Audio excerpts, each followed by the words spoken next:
Somewhere on this field in northern France, scarred with craters, are the clues to a mystery.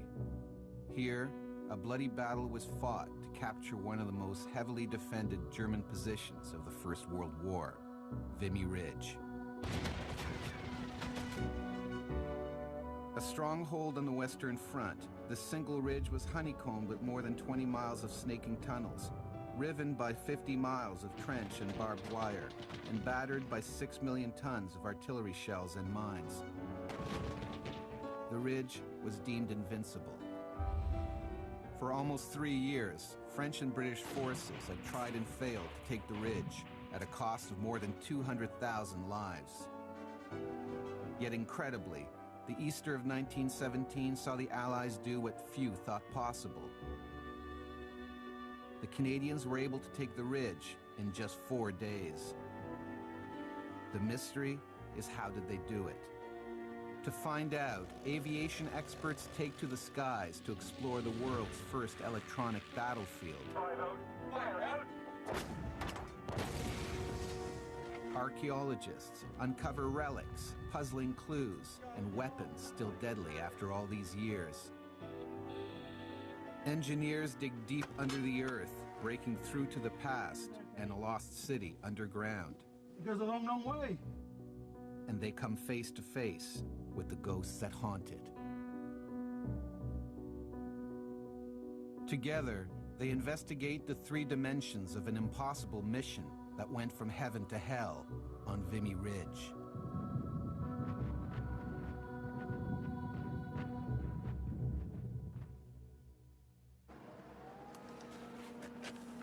On the very site where the battle for Vimy Ridge took place, a massive investigation is underway.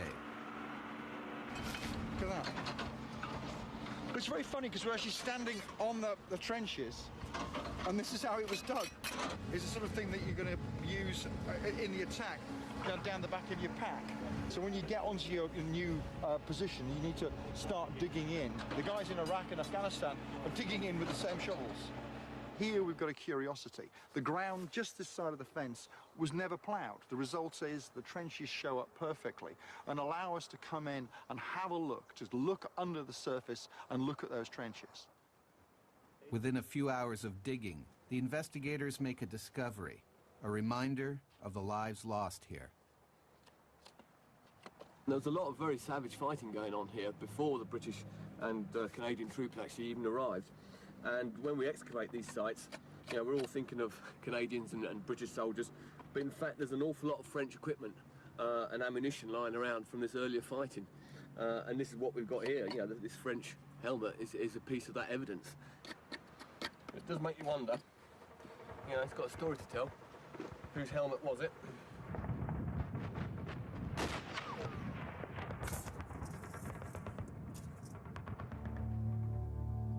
The French and English were unable to beat the Germans because they were unable to reach them. Above them on Vimy Ridge, the Germans could see any enemies approaching. Any move up the hill was met by a hail of bullets and bombs and certain death.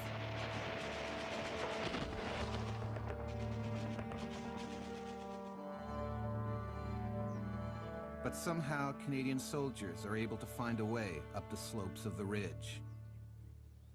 What I've got here is a account of the battle and about what the Germans thought of the Canadians. He describes it here. It says, on Vimy Ridge, regiments of the 79th Reserve Division awaited the attack in tense anticipation. Deployed against us were 4 of the best English attack divisions, the Canadians.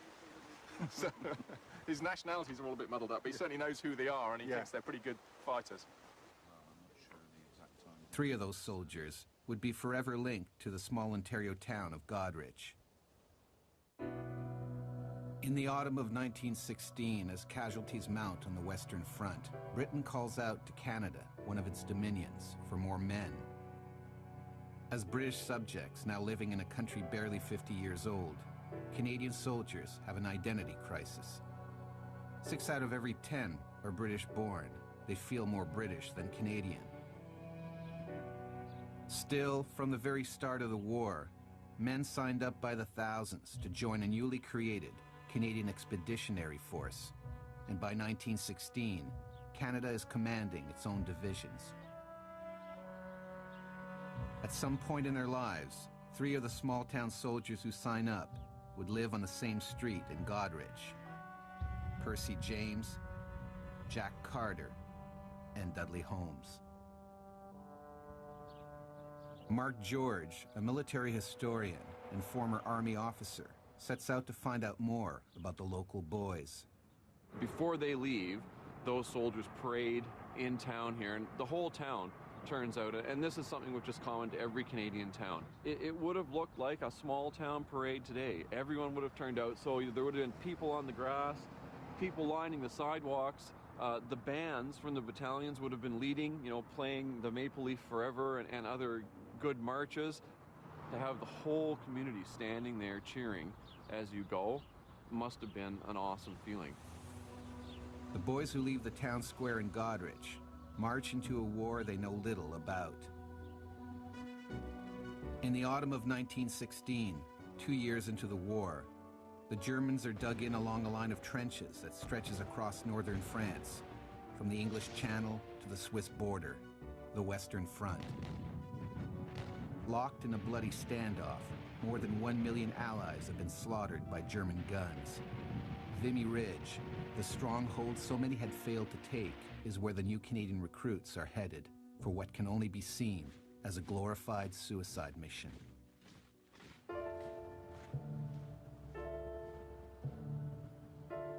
Down the street from the local theater, above a Goderich TV shop, a trunk is discovered full of Great War letters and mementos from Percy James, one of the soldiers headed straight into the eye of the storm. It's a great old trunk.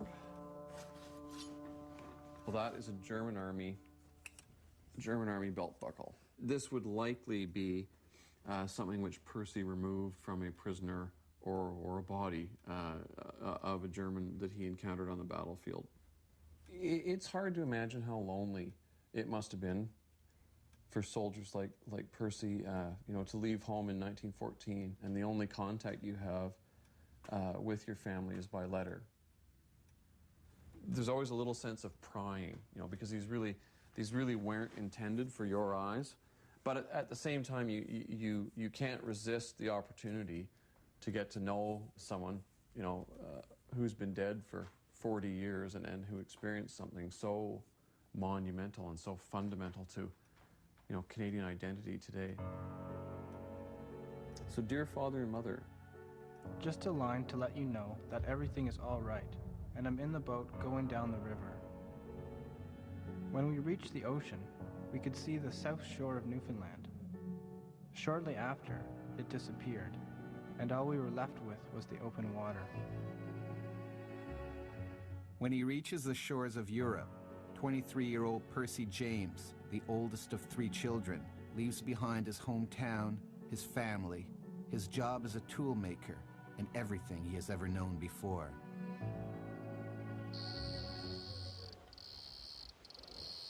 All we're doing, we're just looking for metallic anomalies. It's a grenade, obviously, but it's either a number 5 or a number 23.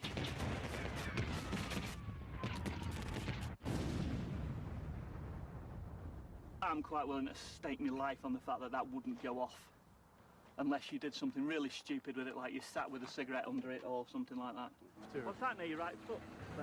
Over, fast. Well, again, it's more ammunition. You can see there's a whole charger of 5 rounds there.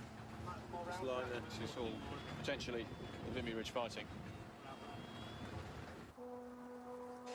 In excavating the battlefield at Vimy Ridge, it's obvious that the Canadian forces took firepower to a whole new level. Canada brings in 245 heavy guns, 3 times the number used at the Battle of the Somme, to bolster its bullets and bombs. What these are the pulls from the fuses, from the Stokes bombs. So they'd actually have the bombs, pull these out, arm the bomb, and then drop it down the mortar, and off it goes. And they must have been really firing them off from that trench over there, one after the other. And I say, this was the nice end to be at. It was the other end where the Germans were receiving these. Would have been less pleasant, I'm sure. But firepower alone isn't going to win the ridge. They also need to understand the battlefield inside and out. They need to know every single inch of Vimy Ridge. Deep in the vaults of the Canadian War Museum, a forgotten piece of history, a detailed 3D model of the ridge, likely used for planning by the battle's masterminds, British Commander Julian Byng and his Canadian General Arthur Currie.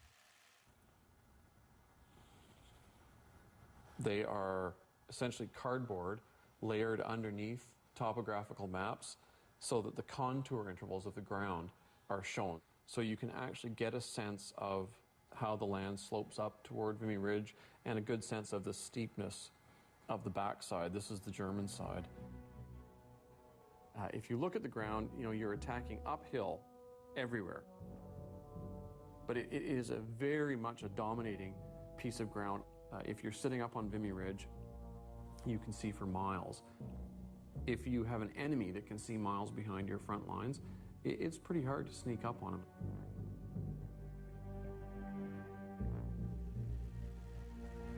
In the most ambitious and thorough training program of its time, Byng and Currie used such maps to build a 4-mile full-scale replica in France to train its men.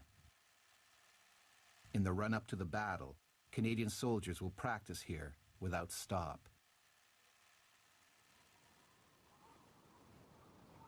But the training is not only done overseas. At home, soldiers are trained in the latest techniques in trench warfare on a specially designed facility near Shiloh, Manitoba.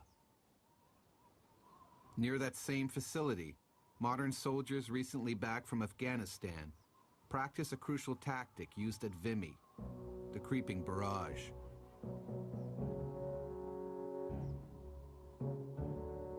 We're here at Camp Hughes Provincial Heritage Site in Manitoba. Almost 30,000 Canadian soldiers were trained in these trenches, and most of those men went on to take Vimy Ridge.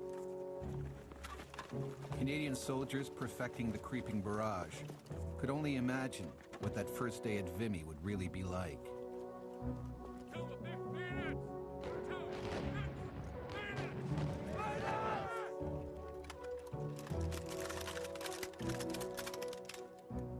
So the platoon is in the frontline trenches, and they're ready to go. Soon you're going to see a flash of muzzles across the back of the horizon as over 1,000 guns open fire to support the Canadian troops, and 130 machine guns are firing in this barrage.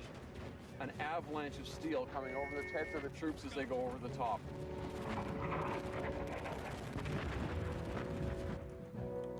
In the past at Vimy, the Allies had only used artillery to strike the enemy. But Byng and Currie have another idea. They decide to use that firepower to protect troops while they physically charge the Germans, throwing down a wall of shells only slightly ahead of them. The soldiers are going to spread out into no man's land, and they're going to get themselves oriented on the German trenches. In real life, they would be trained to keep as close to our barrage as they possibly could. The British had used the creeping barrage in the past, but timing had been a problem. Advance too slowly, and the artillery will not offer proper cover. Advance too quickly, and men fall to friendly fire.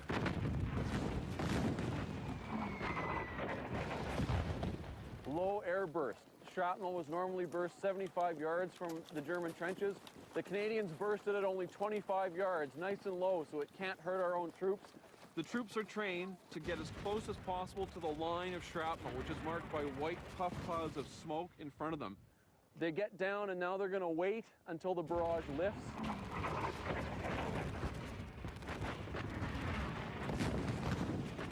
And these guys are going to get up and clear those German trenches. But the creeping barrage can only work if the soldiers know where the enemy is located on the field. To do that, they need help from above, from the second dimension of the battle for Vimy Ridge.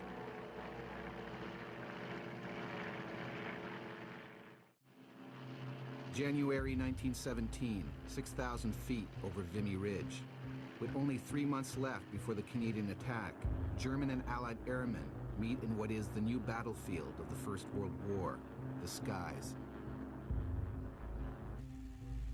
It's only been 13 years since the Wright brothers showed the world that man can fly. And in Canada's master plan, The skies are a big part of winning the ridge. When we think about aircraft in the First World War, you think about the Red Baron flying around shooting down other aircraft. Well, that's one job. The most important job, frankly, was observation. And those observation aircraft were two-man aircraft, pilot and observer. The observer was a gunner for defense, and he has a camera. And his job is to take photographs on mosaic, taking them one after another as they fly over a piece of ground. So that way they can keep a record of how the German positions are changing. Are the batteries there? Are the targets for artillery? One of the air observers is Dudley Holmes from Goderich. The 22-year-old son of a successful lawyer, Dudley Holmes is trained as an observer in England in the hope of soon becoming a full-fledged pilot. Few have ever seen the world from the air. Dudley and others do it under the worst possible conditions. Visible landmarks are all they have to guide them. These people are facing an incredible array of danger, from the ground, from enemy aircraft, from simply crashing, and a lot of aircraft are lost by that. And their life expectancy is extremely short. In fact, it's far more dangerous being in the aircraft than it is being an infantry officer in the trenches. Observers like Dudley are also responsible for coordinating artillery strikes, but it's not clear how they were able to communicate with the ground below. To answer that question, Terry LaBelle, a former jet pilot with the Canadian Forces Snowbirds, and Captain Chuck Roeder, take to the air in a plane similar to that flown over Vimy. For both men, it's a long way from a supersonic jet.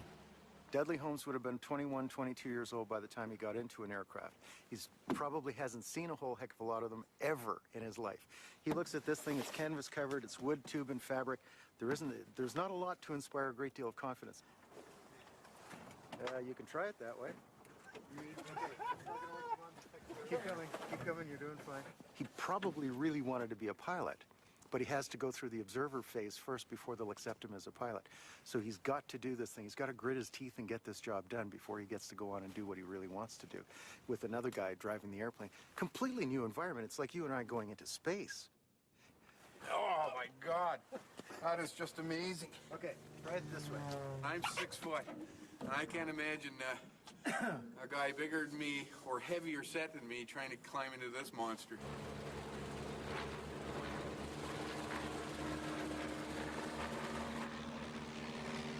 While the observation plane scouts above, on the ground, the troops get into position.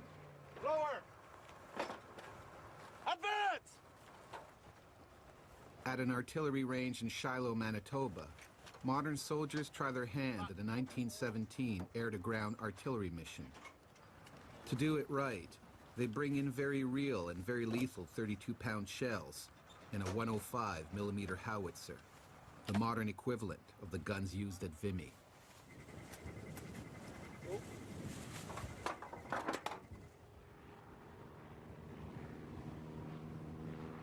In the air, the observer pinpoints a German bunker on the ridge. All he has to do now is communicate down the target position. But in 1917, he has no phones, no satellites, no computers, no walkie-talkies.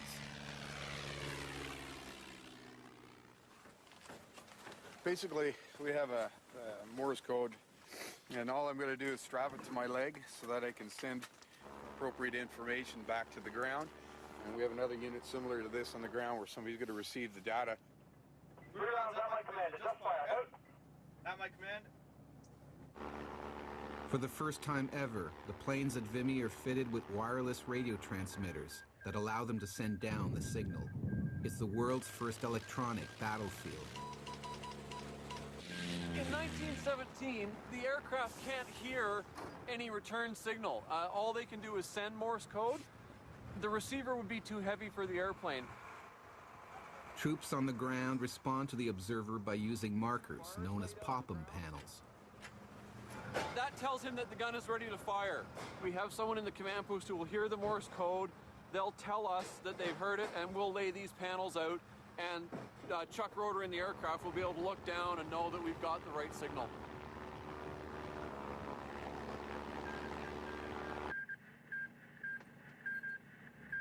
Fire out! A one, a ready. Number one, fire! Because they have no voice capability, air-to-ground missions are highly imperfect. To complete his mission, the observer beeps down new coordinates to help the units adjust their aim. The aircraft then does a correction. He figures out where the round hit in relation to the target that he wants, and he tells the command post where to move that round on the next shot. Before they had wireless, the aircraft would fly over the gun line and write the correction on paper and drop it. Compared to what they were doing in 1915, this is fairly advanced. Elevation, 129.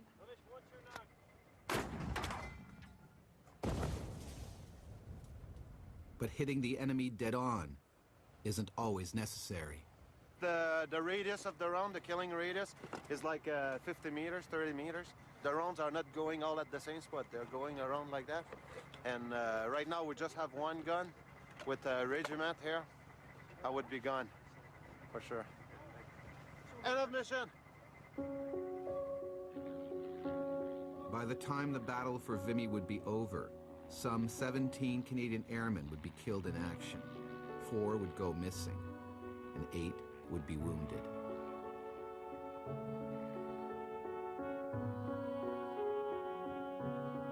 On the ground, Percy James turns his thoughts to home. Dear Mother, I think you had asked me if there was any heather in the fields over here. I said I could not find any, but the other day I was walking along a narrow path, and a Scottish man told me that there was some heather. And if it hadn't been for him, I would not have known it. So a 90-year-old piece of heather from the battlefields of France and Flanders. It is amazing to see something like this. This is really something that Percy actually picked, and took the time to send home to his mum. It makes it seem very immediate. It's sort of like having them here.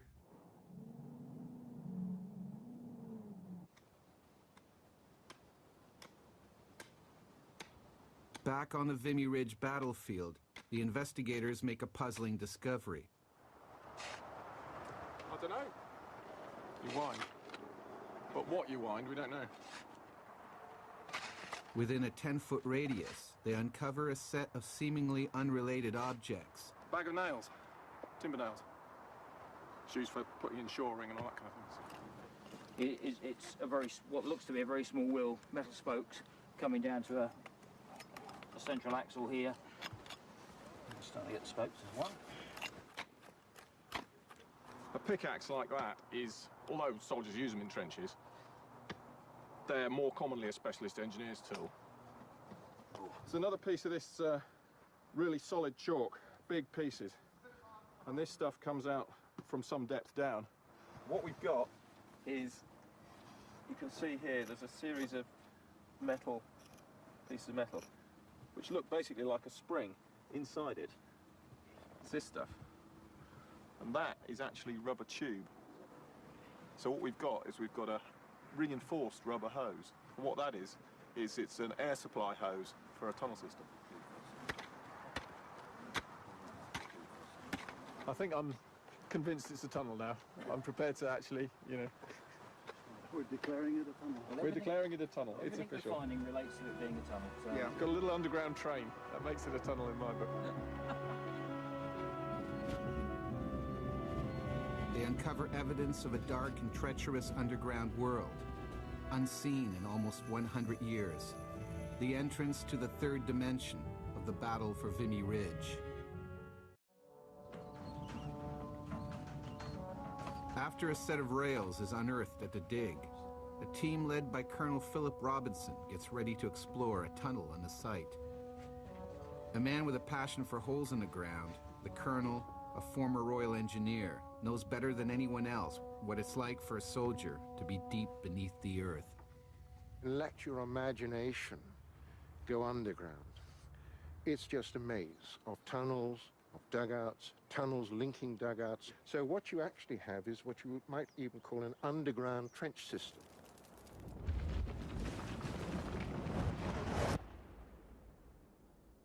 Yes, now, if you don't turn your lights out, you will find yourselves plunged into an absolute total darkness. There's not a trace of light here. In this kind of total darkness, your imagination really begins to play tricks. That's when you can hear, in fact, let's stop for a moment, and I'll stop speaking, and you probably, give it a few seconds, you'll probably hear a heartbeat.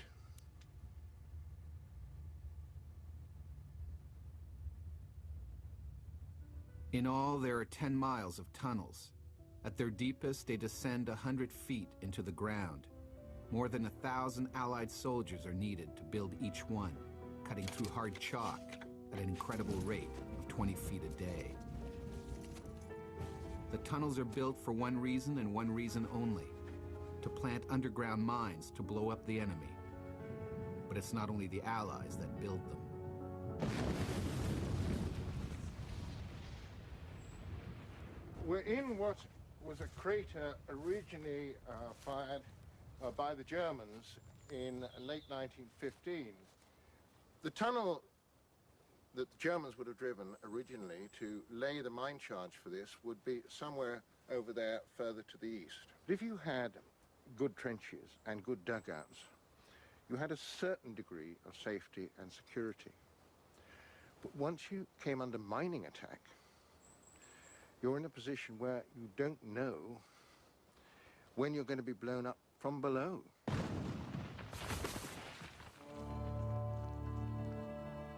Vimy Ridge is heavily mined by both the Allies and the Germans.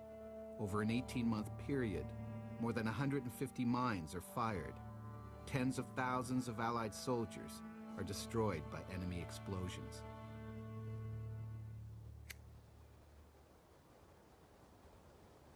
We all have a terror of being buried alive.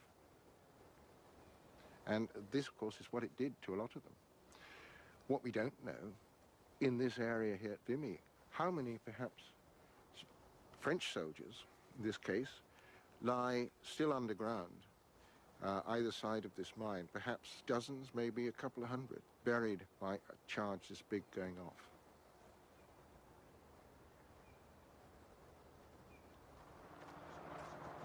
Back at the dig, investigators uncover sobering evidence of those lost to underground mining. Two bones side by side. That's the major heel bone in there. That's the ankle bones up there. These are toes heading off in that direction. We've got the very base of the ankle bone here, but that doesn't appear to lead anywhere, so we think we've only got it from there down. And also the front portion, the whole toe cap section, and the tips of the toes are missing. All we did was literally take off the top, Simon. As you can see, it's very, very shallow. And as we're cleaning that back, we came across what looks like a human femur. It's broken here, and it's quite badly shattered there, because obviously if this had been a soldier lying down on his back, the other leg would have been here, the pelvis here, his legs going off in this direction. We don't know whether that's British, Canadian, German, French, no idea at all. So it's one of thousands and thousands. I can only assume that this poor individual got blown to pieces. We've opened two small areas, you know, each 4 meters by 2, and in 2 out of 3 now we've found pieces of people. And that gives you an idea that if you were to excavate this whole area, that wouldn't be atypical. And what that means in 1917 is that this whole field and all the area through the park there and there is full of bits of people. People who left behind evidence of who they were and what they were fighting for. We just come up with a Canadian flash, shoulder flash. It's come out from underneath the level of the trench boards. So it's been dropped or fallen off and gone in between the boards.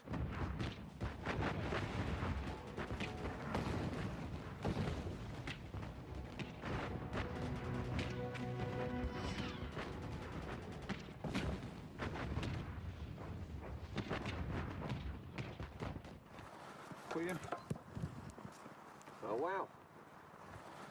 We don't get much better than that. It's even got Canada written on it and that. But the British soldiers were definitely not wearing these. So that's really good. Excellent. The presence of Canada here is a bit shadowy in terms of the equipment because you can't be sure which it is. But this is pretty uncontrovertible, you know. I mean, I know we know they were here, but it's nice to have it demonstrated so clearly. Hang on, top row, second left. There we are. Take it back quickly. Second left side. There he is. But look at the modified collar. That's very Canadian styling. Not only do their uniforms look different, but the colonials feel different too. They neither talk like the British, nor do they act like them. Canadian soldiers are known to be free-thinking, free-drinking, hard-fighting. They're not very prone to saluting at the right times. They tend to look very scruffy. With the attack on Vimy still 2 months away, the scruffy Canadians take advantage of any opportunity to get away from the battlefield. Nowhere is their reputation more strongly felt than when the boys go on leave, on the busy streets of London. For these young men coming from small towns in Canada, coming to the UK, to come to London, to be at the heart of the empire and have time on their hands and get paid for doing it, means they're going to make the maximum of this very brief time away from the battlefields. So when he got here, the price of a beer compared to what a British soldier was paying is a fraction of his daily pay. It really wouldn't worry him too much at all. He could have quite a lot. And there was massive jealousy between British soldiers on leave and Canadian soldiers because they earn so much more. And they can be spectacularly profligate with buying rounds of drink in a way that British soldiers were frankly embarrassed by. Canadian boys like Percy James and Dudley Holmes not only bond over endless pints, but also over local girls. Dear Father, just a line to let you know that I'm on leave. I'm having a pretty good time, as it is nothing here to have 3 or 4 girls around you at once. The only thing I have against leave is the getting back. The bond forged by the Canadian boys on leave is equally strong on the training fields. Commander Byng and General Currie capitalize on that bond to create a new revolutionary weapon at Vimy Ridge. Instead of the old military top-down model, they turn some of the decision-making over to the smallest tactical unit, the platoon. The platoon attack used at Vimy, it was a revolution in tactical thought. It really is the birth of modern warfare. So our platoon has made it across no man's land, through our own wire, and they're lying on the ground waiting for our barrage to lift the next 100 yards before they get up. So we'll imagine the barrage lifts. We've just crossed the German front line. They're going to advance over this hill, and they would be told to expect that the Germans would have positions on the rear of the hill. And what the troops are going to find is as they get over this hill, there's a German machine gun. In the past, large companies of 120 soldiers had suffered great losses at Vimy because of poor communication. Now, around a third of that size, each platoon has 4 sections that can communicate quickly and turn on a dime. So the runner is going to come back up and explain what the platoon commander wants. Around and do left flanking. Roger. Rifle section, 2 scouts, we're doing the left flanking. Each section is self-contained with its own machine gun, rifle, and grenade experts. In training them, the Canadian Corps insists that every soldier knows where he's going and where everyone is at all times. They're firing on the German machine gun now. The rifle section and the bombing section are moving around the hill to outflank the German. The rifle grenade section is in this German frontline trench, and they're firing rifle grenades that are arcing over the heads of our troops to keep the German machine gunner suppressed and occupied. So what we're trying to do is keep his attention this way. We're firing on him, we want him to fire back at us, so he's not seeing our troops. Charge! Go, go, go!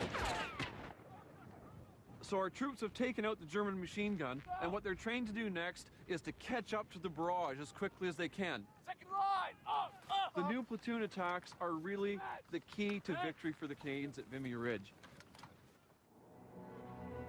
In late March 1917, with their mission only 2 weeks away, Canadian soldiers like Percy James, spending time in the front trenches, experienced the arrival of a sinister weapon, new to the First World War. A weapon that investigators come face to face with as they continue to dig. Funny smell in the bottom of that listed trench. Go, You come guys on. want me that way. Clear it.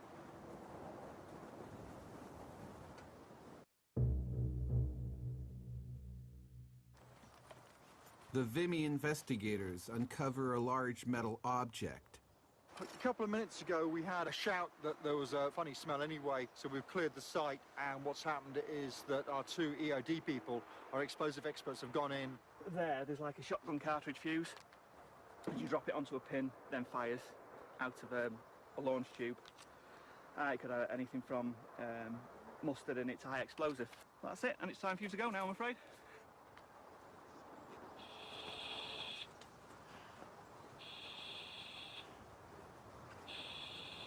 Throughout the ridge, in the trenches and tunnels, hundreds of soldiers buckle under thick yellow-brown clouds. Deadly gas. To win the battle, Canadians need to be well protected. They stock up on the very latest in gas warfare protection. Small box respirators.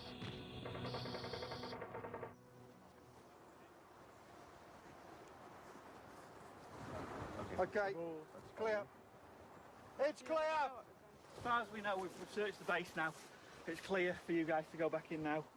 We'll get in touch with the French EOD and they'll take them away and dispose of them. Controlled explosion, probably. On this day, the researchers get lucky. But with the battle looming around the corner, the Canadian Corps can't afford to depend on luck.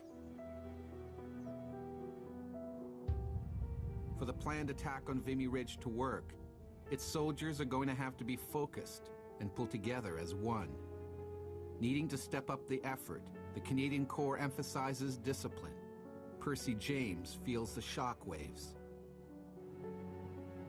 When a prisoner escapes on his watch, Percy's life takes an unexpected turn.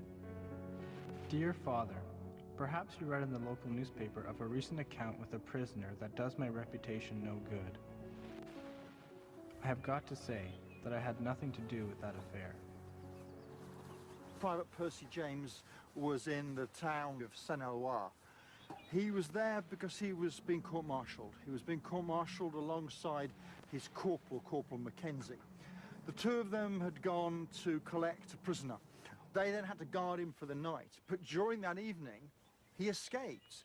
Whether it was from a house or from a tent, I don't know. But the fact is, in the morning, the two of them are facing a court-martial. Their charge was they'd unlawfully allowed a prisoner to escape. But Percy James was found guilty of all the charges. It was his fault the prisoner had escaped. And as a result, he was sentenced to field punishment number 1. It's the public manacling or tying to a fixed object. And that was done for a maximum of 2 hours a day. But over, in his case, 2 weeks, you'd be manacled by your hands, each side to the wheel, to the spokes, and then you'd be upright against that for 2 or more hours. It's extremely painful. If you slump, then you're risking a great injury, and at the end of 2 hours, you come down and you go back to the guard room. You don't go back to your mates, and you'll be on a really rotten diet. And certainly, he would never have forgotten that. But Percy and his fellow soldiers have bigger things to think about. The challenge of the Canadian Corps is how to secretly and safely position the 15,000 to 20,000 soldiers who will go over the top. The frontline trenches can only hold half of them. Bing and Curry want to ensure that the other half aren't killed by the enemy before they even get a chance to fight. The answer lies deep underground, where investigators digging through the crumbling labyrinth of tunnels break through an opening sealed up and abandoned 90 years ago. We've now made our way down for about a total of 190 meters. We're in front of a chalk blockage of spill that's come in from a side incline. It's an area we've really got to explore. We know very little about it.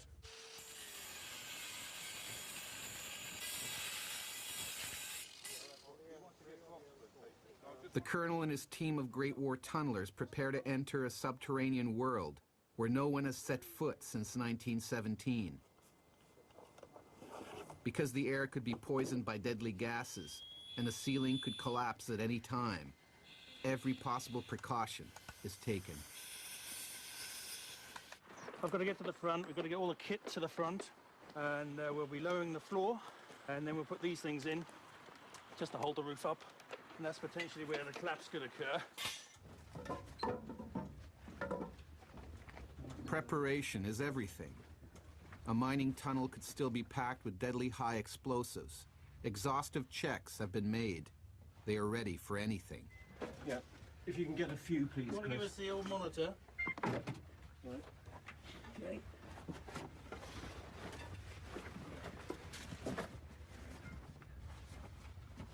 Air's okay. What's the oxygen level, Chris? It's looking good. No noise. 19 and a 6. Good. Sandbags first. Timber coming through. Okay, that's a long one. Maybe somebody could...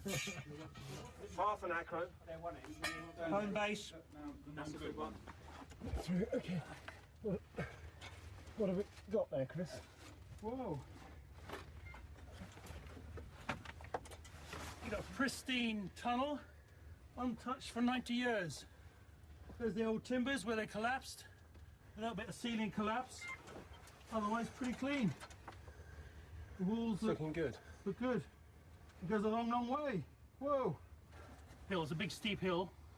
So I'll ease this, and then I can lower this floor down, and you can do the same on your side. The walls are made of the same chalky material as the mining tunnels explored earlier. To move any further, the men need to widen the passageway back to its original size so they can safely enter. Point it down the right down the... Ooh, we have a pickaxe. It's quite short. Quite a short, dumpy one. Look at the big head here. There's the groove there. That's his bread and butter. That's his knife and fork. That's how he does his work. So it's going to have little short, those sort of strokes. Really tight to the body. A lot of power coming from the shoulders and the upper body. They were really tough characters. As investigators travel deeper, the narrow corridor opens up to what appears to be a series of large caves. Whatever it is, it's too big to be a mining tunnel.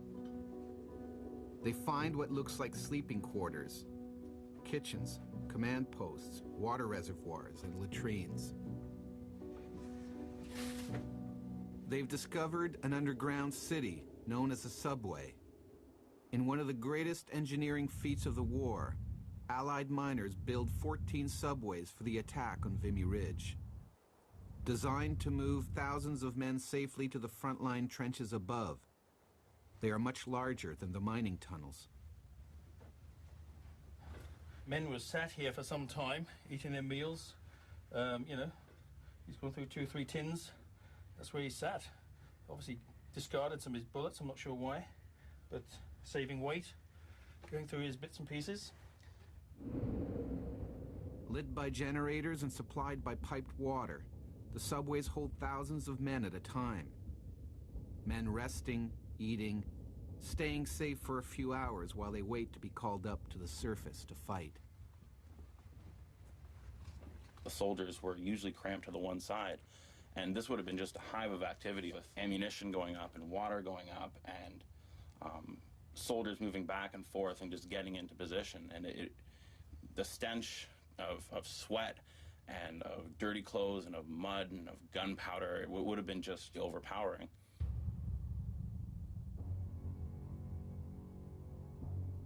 One of the soldiers who would find his way in these dank and dirty subways is the third boy linked to the small Ontario town of Goderich, 23-year-old Jack Carter. One of 8 children, Jack Carter, a carpenter by trade, is a battalion scout bringing in supplies and weapons, all the while struggling to breathe and trying to ignore the feeling that the walls are closing in. Most soldiers would have been fairly eager and glad to get out of here despite what they were going into. But during the night, it was a good place to be to ensure that you didn't get killed before you went over the top, at least. Many of those who built the subways were coal miners, like team member Nipper MacLeod, a sixth-generation miner from Cape Breton, Nova Scotia. You wouldn't have to worry about the roof coming in on you here. You can tell just by looking at this. It's safe. That's why they did so much of this digging. It's very safe in here. A lot safer than above ground with the shells coming down, you know? Dear Mother and Father, well, we are back at the front again after a few days training. There are certainly some strange places that we live in around here. We found ourselves in a cave about 50 feet underground. It's not very comfortable, but it is bomb-proof. Right here, look. See this wire? That's called cap wire.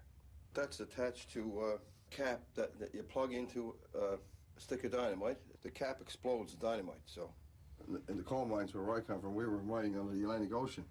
So if you open up a tunnel like this would never last any more than a few days. This would come in. You know what I mean? So this is very stable conditions. But above ground in April 1917, what isn't so stable is the weather. As storms move across France, Commander Byng and General Currie worry that at 0 hour, their planes may be grounded.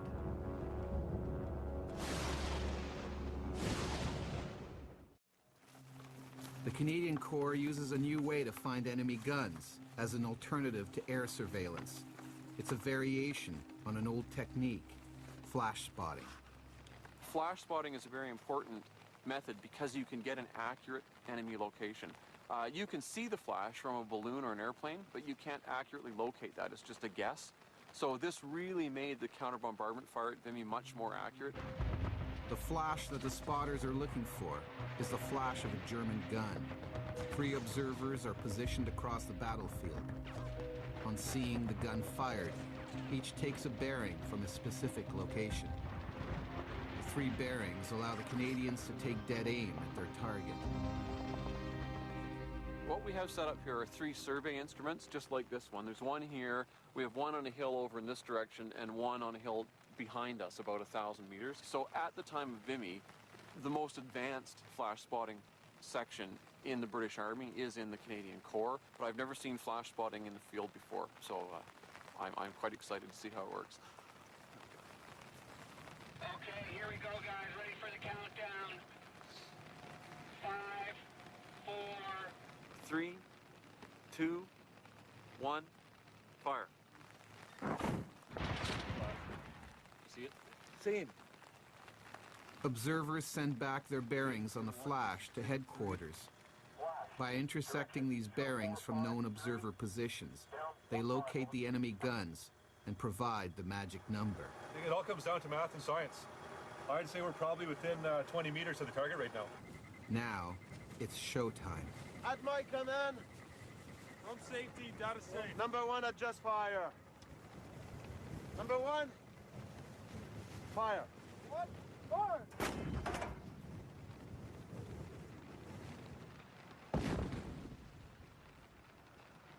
But flash spotting is not an exact science. Number 1, fire.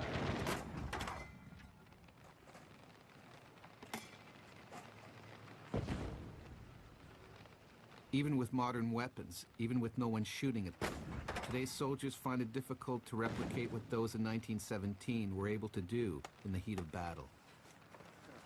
It's killing me. It's killing me.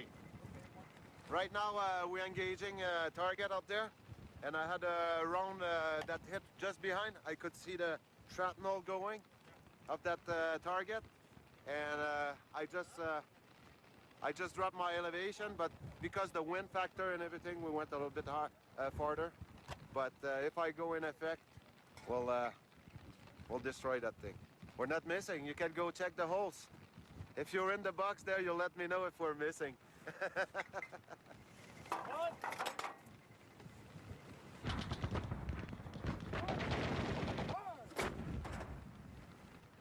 Come on, baby.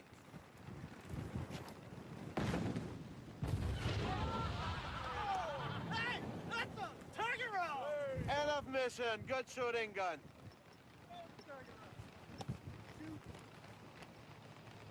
Deep underground at Vimy, a different detection system is needed to prevent Germans from planting deadly mines, one that relies not on eyes, but on ears. Soldiers are positioned strategically throughout the tunnels at special listening stations. At this point, we're in a listening tunnel. The German tunnels were in that direction, not very far, probably about 10, 15 meters. The listening officer would bring with him an instrument called a geophone, and what the listening officer would do would be move these microphones. What I'm listening for is tapping, the kind of noise of a pick hitting the chalk, possibly occasionally a ringing noise where it hits a flint. And also, are they shoveling? Maybe the sounds of a trolley or sacks of spoil being dragged away down the tunnel.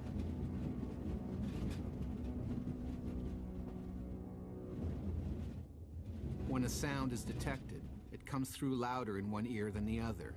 By moving the second microphone towards the first, a spot is reached where the sound is of equal volume in both ears. The microphones are now directly in line with the enemy. A fixed compass bearing taken at a right angle to this line reveals the enemy's location.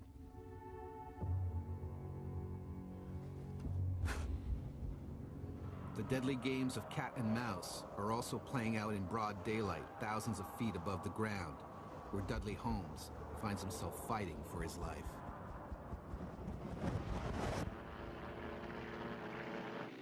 Lieutenant Holmes is in a flight of 3 aircraft who are actually on a reconnaissance mission. As they come in to do their reconnaissance, they find themselves in a very difficult situation. Attacked by 14 German aircraft. And a dogfight starts in which they get split up.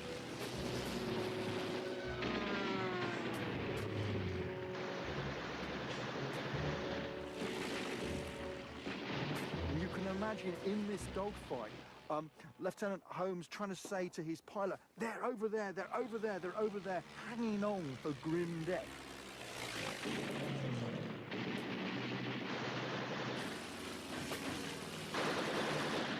It's actually inside a thing which they really call the pulpit, because it's like a pulpit in a church. And it comes up to sort of mid-calf height, no higher than that.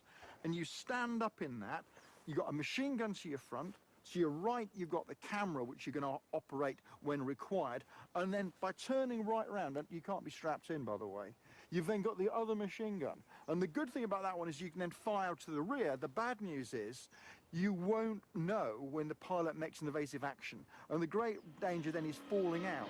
And you can imagine people in the same position as I am now, looking up, wondering, is he going to come down, is he not? And then occasionally having to duck as the spent cases tumble all over this area.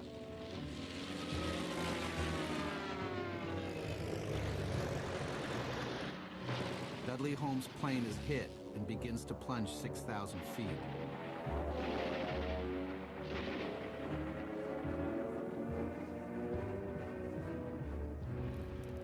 But his pilot manages to crash land in a field. By a miracle of war, Dudley and his fellow airmen walk away unharmed. A hospital checkup clears him to take part in the battle. But not all trips to hospital are as heroic. Some are of a more delicate nature. This is the old clinic for VD, venereal disease, STDs. an area like this, which is just on the edge of Leicester Square, would have been full of servicemen. The only women around, frankly, would have been women of disrepute. As one soldier says, that in a short journey between Piccadilly Circus and Berkeley Square, he was accosted by 16 prostitutes. Away from home for the first time in their lives, thousands of young soldiers find solace in the company of strangers. One of these soldiers is Jack Carter. He was suffering from gonorrhea, contracted at some point during his time, perhaps in the UK, more likely in France. And he was away from the unit for about a month and a half, which is a long time. For the Canadian Corps, VD is nothing short of an epidemic. Because their soldiers have the most money to spend on leave, Canadians are diagnosed with VD more than any other soldiers. He loses all leave entitlement of 12 months, so he doesn't spread infection to people at home. The next thing is they don't pay him for all the time he's in hospital. So if anybody at home was dependent on his pay coming in, it stops completely. He gets no money and no money is sent home in allowances. So everybody at home would have known at the time something was wrong. Whether they asked or not, they certainly would have known it wasn't right. The loss of men in the field is always a problem, but greater now that the battle is just a week away.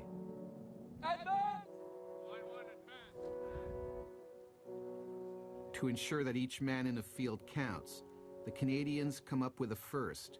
They create a fifth line of defense, men whose sole mission is to protect the soldiers moving across the field, to literally watch their backs. In 1916, what the British found was that the Germans would pop up behind them out of bunkers after they'd passed by and shoot them in the back. So the tactic of having guys to stay behind and make sure the Germans don't do that is evolved. And those guys are called moppers up. Now this is something the Canadians reorganized themselves for at Vimy. They added a fifth section so the assault troops don't have to get down in the German trenches. They don't get mired down. They can keep pushing as fast as they can through the German positions.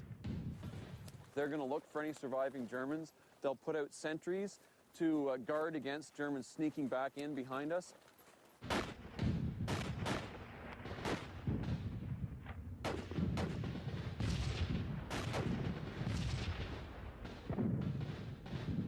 So what they'll do is they'll either get their surrender or they'll put grenades down the entrance, and then they will stay there and guard that entrance so that no Germans can sneak out and shoot into the backs of the Canadians as they move up the ridge. And now our platoon is set back up. The barrage is falling just in front of them. It's going to lift again. They're going to get up and do this for the next 100 yards. Moppers up really boost the confidence of the Canadian soldiers, and it really helps them push up the ridge and not worry about what's past and what's behind them. They're just looking toward the crest and getting up that hill.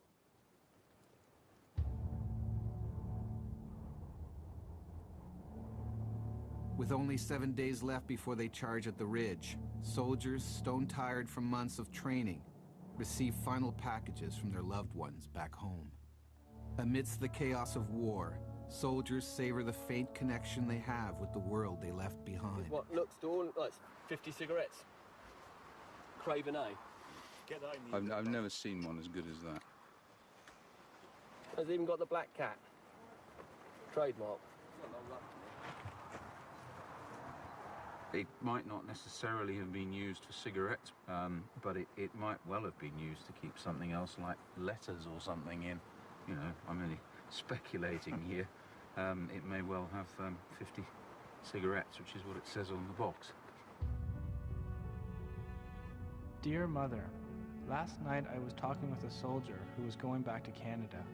I could have thrown my rifle as far as I could and followed him.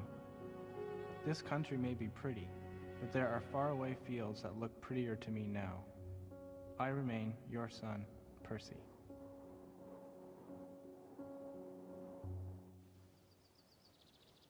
On April 2nd, 1917, the Canadian Corps steps up the action with the largest artillery barrage history had ever seen. Full-on shelling of the German trenches for a solid week, using more than 1 million rounds of artillery. the final stage in the plan to cripple German defenses in advance of the attack. By its end, 83% of the enemy guns are destroyed. The thunder can be heard all the way to London. Germans call it Die Leidenswoche, the week of suffering.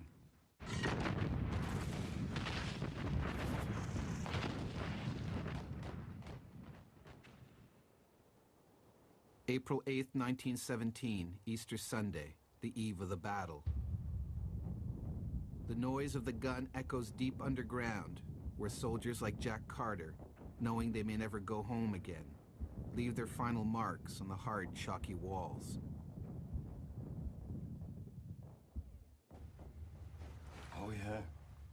Oh, look at this carving. It's amazing. Looks like somebody's name there. Vancouver, British Columbia. It's written right here, look.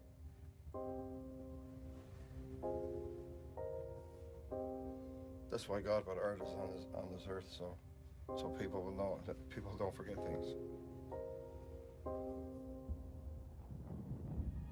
To make sure their short lives will not be forgotten, they leave their silent messages, not only in the miles of subways, but also in tunnels and in old medieval caves that shelter these boys from the shells above.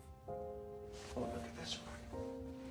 Private A. McMillan, 48th Highlanders, Toronto, Canada. In their final minutes, they pray in silence. They contemplate their youth and lives barely lived, the loves they will never have, the children they will never hold.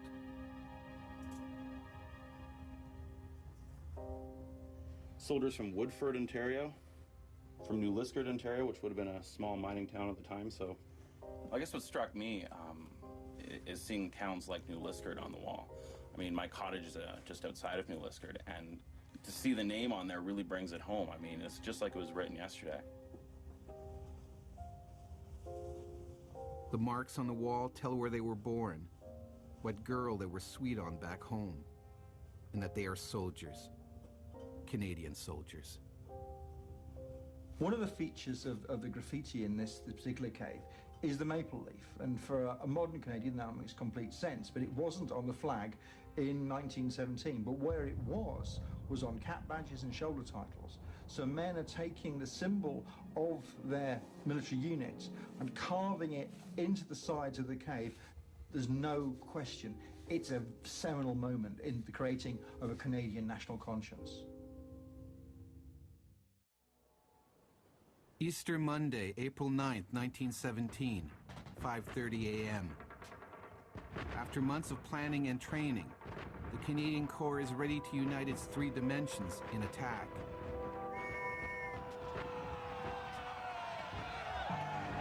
In the skies, Dudley Holmes and fellow airmen lead bombing raids high above Vimy Ridge.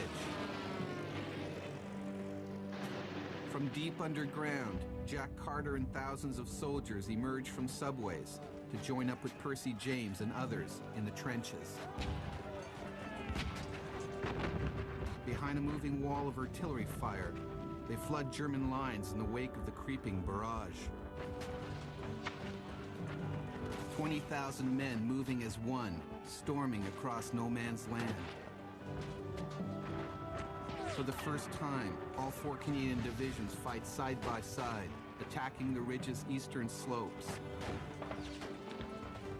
Percy James's 2nd Division dodges shell holes and mine craters. 30 minutes into their charge, the German front line is captured.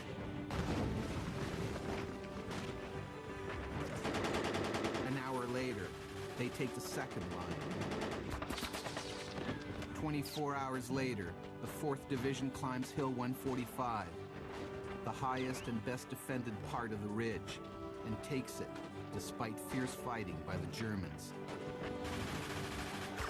The Germans' last stronghold is the Pimple, at the northernmost tip of the ridge. It falls on Thursday, April 12th, and the Battle of Vimy Ridge is over.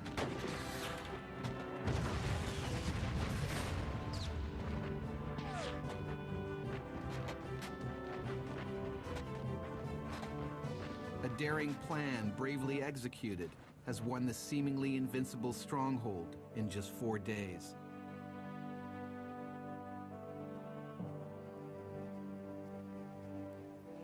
Vimy Ridge is a stunning and complete victory.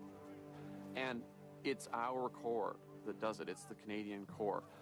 They had so much pride in what they accomplished, and they did it wearing Canada on their shoulders. So it means that's where they became Canadians, very much so. Canada, a country barely 50 years old, has done what no one thought possible. It's the first major Allied victory in 18 months. But that victory comes at a price. Almost 3,600 Canadian soldiers never go home. I walk the war-torn countrysides, the bloody battle streets, where young men fought and died because they wanted to be free. On the final day of the dig, researchers gather one last time to pay homage to those who fought and those who fell. With their friends, I thank God for this country, mister, that we're living in. There are no cries from fighting soldiers dying in our streets. I wouldn't trade $1 million for a single maple leaf.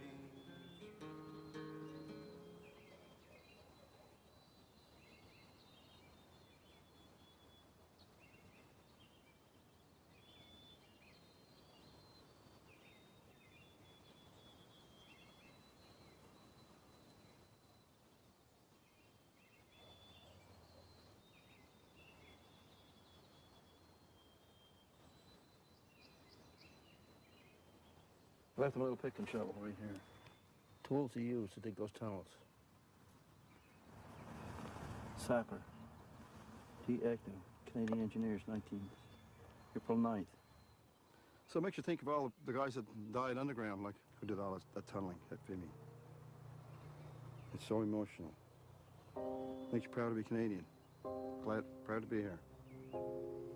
We're on sacred ground, for sure. It is guys like Dudley Holmes, Percy James, Jack Carter, who really are unsung. When friends of yours are killed around you and you still have the courage to force your way to the top of Vimy Ridge, in my view, you're not really just an ordinary man. That's what I walk away with, is a huge sense of respect and admiration, and you know, at the end of the day, an overwhelming sense of pride that these guys are Canadian. And it's Maple Leafs as far as the eye can see, pretty much, you know. You can't read every name, but it's hard to stop reading the names, you know. It's so.